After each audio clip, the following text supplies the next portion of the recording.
भगवान का झंडा न कभी झुका था, न कभी झुका है और न कभी झुकेगा। युधिष्ठिर का राजा जवान हुआ। राजा तुम्हें याद होगा कथा का समागम भी यहीं से हुआ था। कोई श्लोक यदा मृगे, यहीं से भागवत का लेखन प्रारंभ हुआ है। यदा मृगे कौरो संजयानाम ओ वीरे स्वतो वीर गतम गतेषु प्रकोदराभिगदापि मर्षयि अभग्नोर्दंडे धृतराष्ट्रपुत्रे। जैसे मैं भीम ने धृतराष्ट्र के सभी पुत्र दुर्योधन की जंगा तोड़ दी, महाभारत युद्ध की पूर्णता हो गई। अब भगवान कृष्ण को परमधाम गमन कर लेना चाहिए था, क्योंकि इस पृथ्वी पर में आने का जो उद्देश्य था पूरा हो गया था। जब जब होए धर्म के हानि अपाहि असुर अधम अभिमान, तब तब प्रभु धरि विविध शरीरा और हरि कृपा निधि सज्जन पीरा। तो भगवान के इस धराधाम पर आने का जो उद्देश्य था वो पूर्ण हो चुका था। तो भगवान को महाभारत काल के बाद महाप्रयाण कर लेना चाहिए। राजा परीक्षित ने कहा भगवान आनि चान्यानि मुकुंदस्य महात्मना वीरानंद वीरस्य सुहृदमिच्छामहे वयम्। हे गुरुदेव, अगर भगवान कृष्ण ने महाभारत युद्ध के बाद भी महाप्रयाण नहीं किया है तो फिर मुझे द्वारका में रुकने का उद्देश्य क्या है? भगवान ने द्वारका में रुक करके और कौन सी लीला की है? आप मुझे उस लीला का श्रवण करा दें।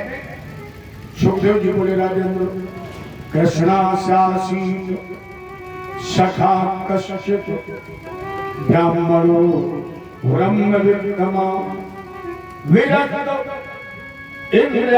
इंद्रियार्थेषु प्रशांतात्मा चित्तेन्द्रिया। भगवान कृष्ण का कोई एक मित्र था। देखो भगवान के इस मित्र का नाम नहीं है, और जब भगवान के इस मित्र का नाम नहीं है तो इनके माता पिता के नाम होने का कोई प्रश्न ही नहीं उठता था। आप कभी मत किसी से पूछे कि सुदामा जी के माता पिता का नाम क्या है, क्योंकि इसमें सुदामा का नाम ही नहीं आया है। फिर आप लोग कहेंगे सुदामा का नाम नहीं है, तो फिर पंडित जी आपने कल ये क्यों कहा था कि हम सुदामा चरित्र सुनाएंगे? सुदामा शब्द का अर्थ बहुत अच्छा है। सुदामा शब्द का अर्थ सु माने स्वयं, दम माने इंद्री, दामा माने दमन करने वाला।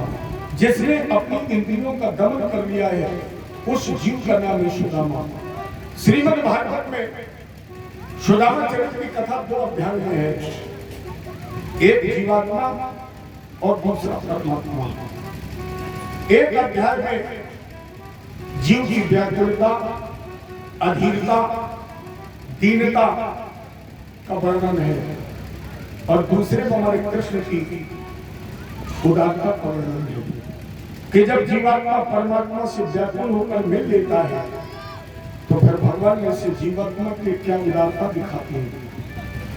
इस पर श्लोक कह रहा है कृष्णास्यासी, आसित माने था, सखा माने मित्र, कृष्ण माने कोई था।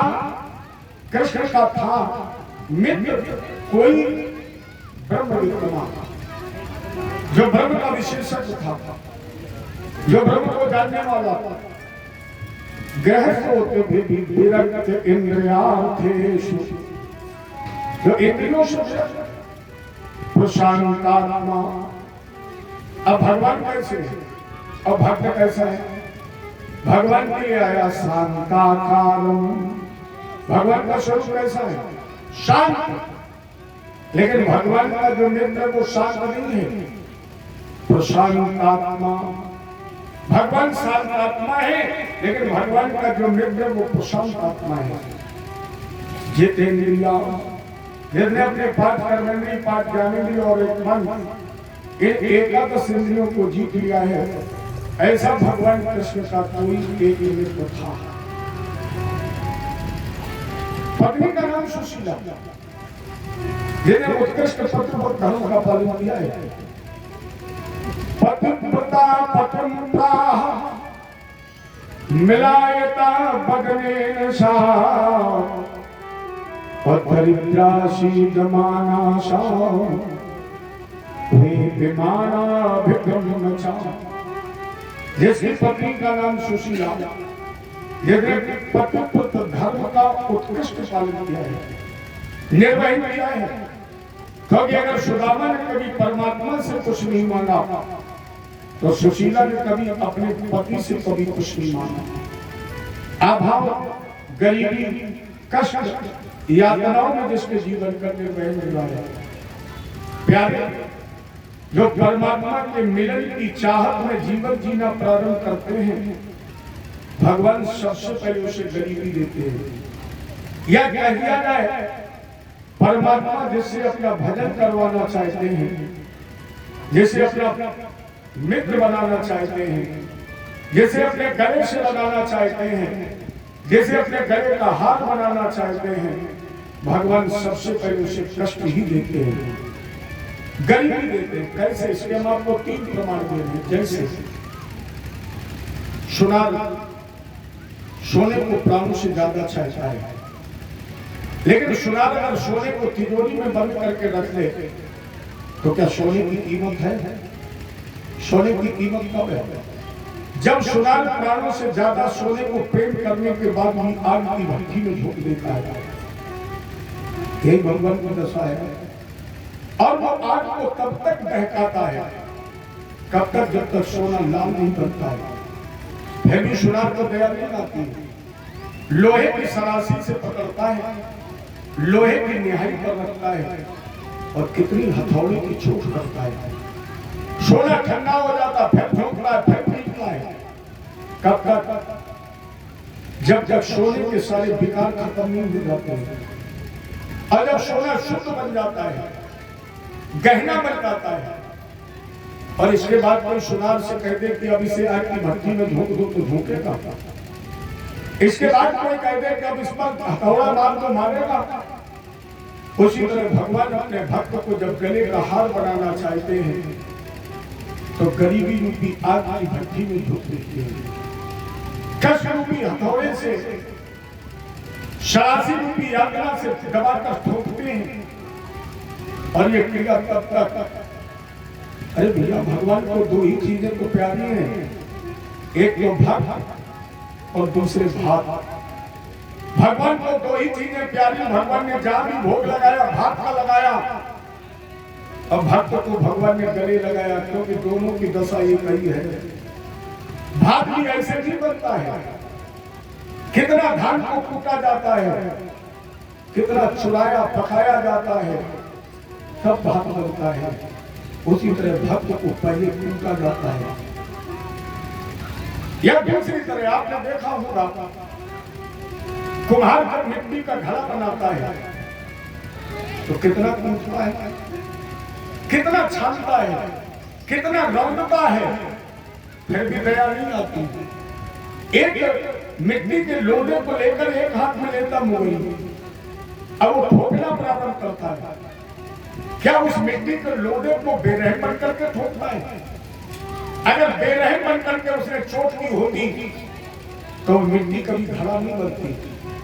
हमारे आपके निगाह में तो वो मारता है, लेकिन कभी गौर करके देखना, कुम्हार जहां मुगरी की चोट करना चाहता है, वो नीचे से हाथ लगा लेता है।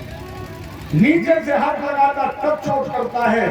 उसी तरह प्यारे भगवान जब अपने भक्त को अपने अनुकूल ढालना चाहते हैं, तो गरीबी रूपी चोट को करते हैं, लेकिन नीचे से दया रूपी हाथ भी लगा लेते हैं। नहीं तो तेरा तो अस्तित्व मिट गया होता। कभी आपने देखा हमारे कानपुर में दादा नगर पुल पर पत्थर की मूर्ति बनाने वाले लोग रहते हैं। कभी गौर करके देखना, जिस पत्थर की मूर्ति बनाना चाहते हैं, उसी पत्थर पर वो बैठते हैं। एक हाथ में लोहे की छेनी और दूसरे में हथौड़ा, कितनी बेरहमी से मारती है। लेकिन क्या वो छेनी पर हथौड़ा बेदर्द बनकर मारते हैं? अगर बेदर्द बनकर के मारा होता तो पत्थर की शिला कभी मूर्ति नहीं बनती और शायद एक ही बार से वो मूर्ति टूट गई होती।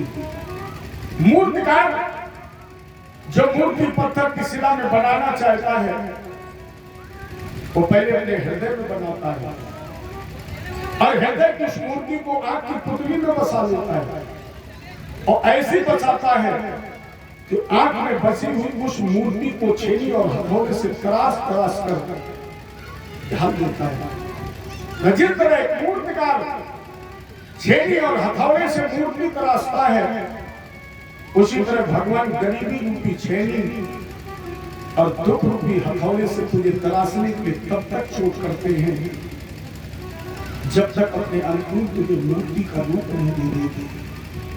आप जब तुझे मूर्ति दे देते हैं, अरे वही मूर्ति तो मंदिर में भगवान बना के पूजी जाता है। उसी तरह भगवान अपने भक्त से जो प्यार करते हैं तो उसे इसी तरह कष्ट और यातना देते हैं। तो सुदामा और सुशीला को भी भगवान ने गरीबी हुई तो दी है, लेकिन सुदामा को भी भगवान से अच्छा नहीं थी। सुशीला के जब धैर्य का बात टूट गया तो उसने अपने पति से कहा कि स्वामी द्वारिका चले जाओ, क्योंकि आदमी को कहते कष्ट मेरे मित्र है। लेकिन सुदामा ने कहा नहीं सुशीला, क्या करना उसके दरबार में, अरे जिंदगी कितनी शेष रह गई। सुशीला ने निर्माण करके भगवान को बुलाया था, कन्हैया अब ये भी नहीं सोचे तो तुम भी नहीं सुनोगे। बड़ी अच्छी एक लाइन किसी ने लिखी, सुशीला फूट फूट करके रोई और भगवान से बोली, खाना तुम्ही सारे जो पीर न जानी मेरी,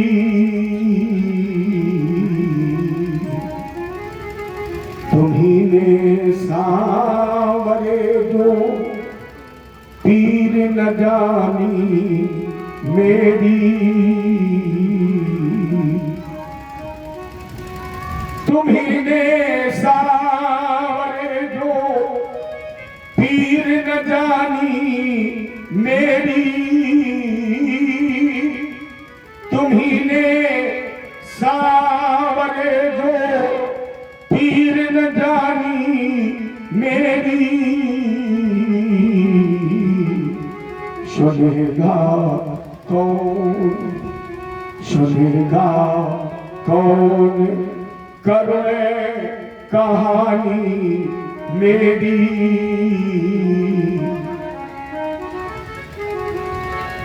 सुनेगा कौन करे कहानी मेरी,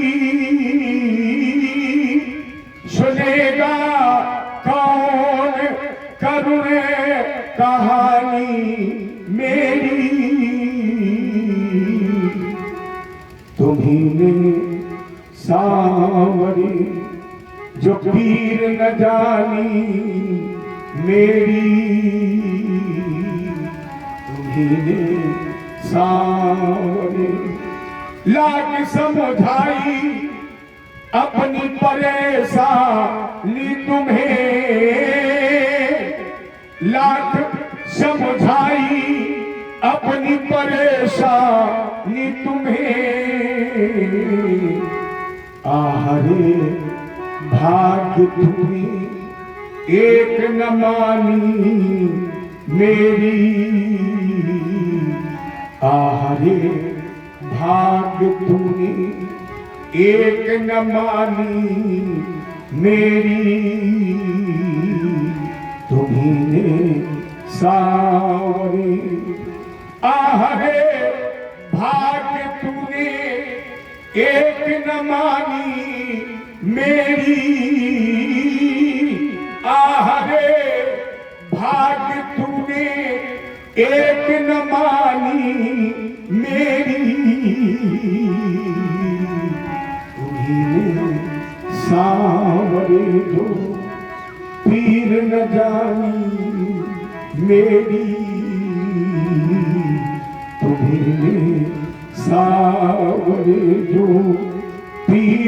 जानी मेरी सुनेगा कौन करुणे कहानी मेरी सुनेगा कौन। लाग समझाई श्याम लाग समझाई अपनी परेशानी तुम्हें,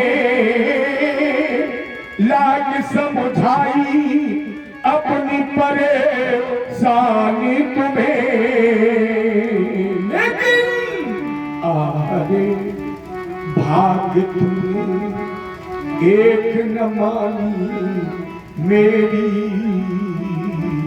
अरे भाग्य तूने एक न मानी मेरी,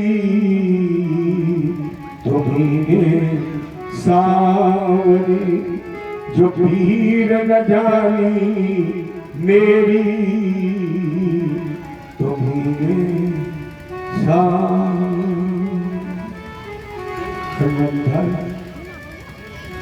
और किसी समझाओ, क्योंकि लोग तुम्हें करुणा निधान पति पावन दीन बंधु दया का सागर देते, ठाकुर लोगों ने तुम्हारा एक नाम दरिद्र नारायण भी पूरा कहा, और इस दरिद्र की आवाज आपके कान तक नहीं पहुंचती। जबकि मैंने सुना क्या है, दुखियों का घर भगवन ठिकाना, मैं हूँ दुखिया पारे लगा,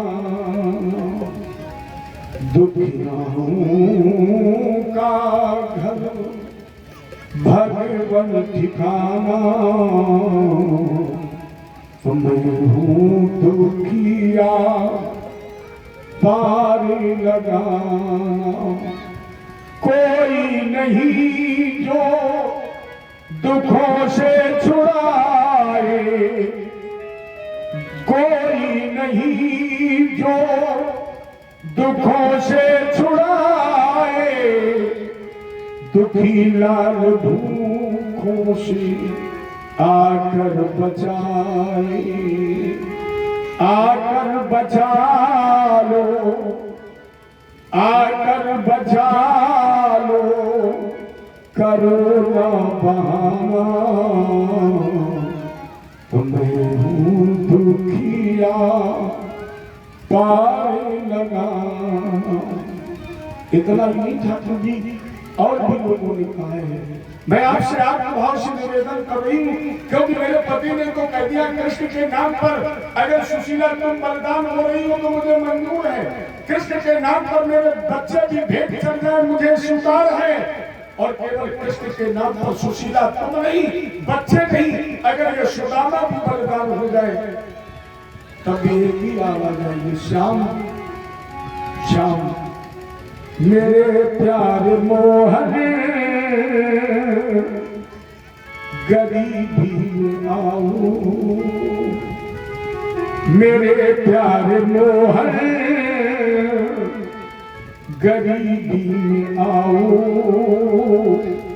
दुखी लाल भूखों से आकर बचाओ, सुनी तेरी मेरी न अब तक प्रभु जी, सुशीला तुम्हारी क्या रोती रही, माधो सुनी तेरी मेरी न अब तक प्रभु जी, सुशीला तुम्हारी क्या रोती रहेगी। भाभी को अपने दुखों से छुड़ाओ, भाभी को अपने दुखों से छुड़ाओ, दुखी लाल भूखों से आकर बचाओ, मेरे प्यार मोहन गरीबी में आओ, दुखी लाल भूखों से आकर बचाओ। उन प्रेरित सुशीला ने कहा स्वामी एक बार द्वारका चले जाओ। मैंने सुना है लोग कहते हैं नाम ले तो चौगुनी और द्वार गए सौगुनी, देखत सहस्र गुनी प्रीत प्रभु माने। मुझे पता है लोग कहते हैं उनका नाम लेते भगवान 4 गुना प्रेम करते, जो उस कृष्ण के दरवाजे तक पहुंच जाते भगवान 100 गुना प्रेम करते, और जो भगवान से मिल जाते उनसे 1000 गुना प्रेम करते। सुदामा जी ने कहा देवी मुझे पता है, मैं जानता हूं प्रीत में चूक नहीं उनके, और हर मुंह मिले हैं उठ कंठ लगाएंगे, और द्वार गए कछु देह कदे है, क्योंकि द्वारका नाथ तू है सब लाएंगे। लेकिन जे विद बीत गए पल गई, अब तो पहुंचो बिरधापन आएगी। देवी जीवन शेष अहय के दिक, अज हर्षो हो गनावलो जाएगी। मैं जानता हूँ कृष्ण मेरा नाम सुनेगा, मुझे दौड़ कर गले सुनेगा देना, मुझे भी पता है मैं जाऊंगा तो वो मुझे कुछ ना कुछ देगा। सुशीला जी क्यों कर रही हो, बाल्यावस्था बीत गई, जवानी चली गई, बुढ़ापा आ गया, कितने दिन जीवन शेष रह गए, ये भी कर जाएंगे, नहीं जाऊंगा तो तैयार होंगे। सुशीला ने कहा स्वामी ये जीव तो उसी दिन कर्जदार हो जाता है जिस दिन वो मां के गर्भ में आता है। एक बार द्वारका चली। अच्छा जो गरीब होता है, शरीर से जो दुबला पतला होता है, ताकत कम होती, गुस्सा ज्यादा होता है, तो सुशीला ने सुदामा जी को बिल्कुल जीव से भाई बैठी थोड़ी देर बैठी रही है, बाद में चावल चढ़ाना, चलो अब आ गए तो चढ़ा दीजिए, कोई मत आना, आपसे हमें ज्यादा जल्दी है। इतनी नाराज हो गई कि जा रही है। अरे सुदामा जी आ रहे हैं अभी रात से भीख मांगने, अभी कहाँ जाऊंगी, बैठ लो थोड़ी देर। जब कृष्ण भगवान की तो शैल खंडेन कानबद्धा भद्रे प्रागादुपायन, सुशीला ने 7 ठिंगरे की साड़ी से ठिंगरा निकाला और उसमें चावल टूटे हुए बांधे और कैसे अलग अलग पृथक पृथक तंडुलान या चित्वा चतुरो मुष्टि, या चित्वा मैंने मांग करके लाई है 4 मुट्ठी चावल टूटे हुए कैसे पृथक, एक घर में नहीं मिले। इससे ये पता लगता है सुदामा के नगर में केवल सुदामा भजन नहीं करता है, सुदामा के नगर में घर घर भजन होता है। क्योंकि जिस गांव, अच्छा अपने एक परंपरा है, जब कोई मोहल्ला कोई गांव नगर बसाया जाता था, और आज भी जब कोई सड़क बनाई जाती है तो या तो किसी विद्वान पुरुष या किसी वयोवृद्ध या किसी बहुत बड़े आदमी या किसी बलदानी के नाम पर ही तो नाम रखा जाता है। तो अगर इनके नाम गांव का नाम सुदामा नगर है तो ये पहले गरीब नहीं थे, क्योंकि गरीब होते जिनके नाम से नगर ही नहीं बसता। लेकिन कृष्ण भक्ति करते करते, अरे खुद नहीं कर रहे, पूरा गांव कर रहा है। अच्छा आप लोग जानते हैं नरसी अभी तो 500 साल का इतिहास है, ये तो 5000 वर्ष पुराना है। लेकिन नरसी आपने पढ़ी होगी, कहानी सुनी होगी, नरसी गरीब था, नरसी एक सेठ का बेटा था, लेकिन कृष्ण की भक्ति करते करते सब कुछ कब लुटा बैठा, नरसी को पता नहीं लगा। अगर भगवान के लिए सब कुछ लुटा बैठा तो फिर भगवान भी उसकी बेटी का भाग भरने गए। क्योंकि भगवान कहते हैं जो मुझे समर्पित हो जाता है, गीता में भगवान कह रहे हैं उसको फिर कुछ करना नहीं पड़ता। योग क्षेमम बहम्यम, मुझे तुम देख करके तो देखो, हम तुम्हारे भाग को स्वयं वहन करने के लिए तैयार खड़े हैं, स्वयं भाग वहन करने के लिए तैयार खड़े हैं। तो वही सुदामा भगवान से मिलने के लिए जा रहा है।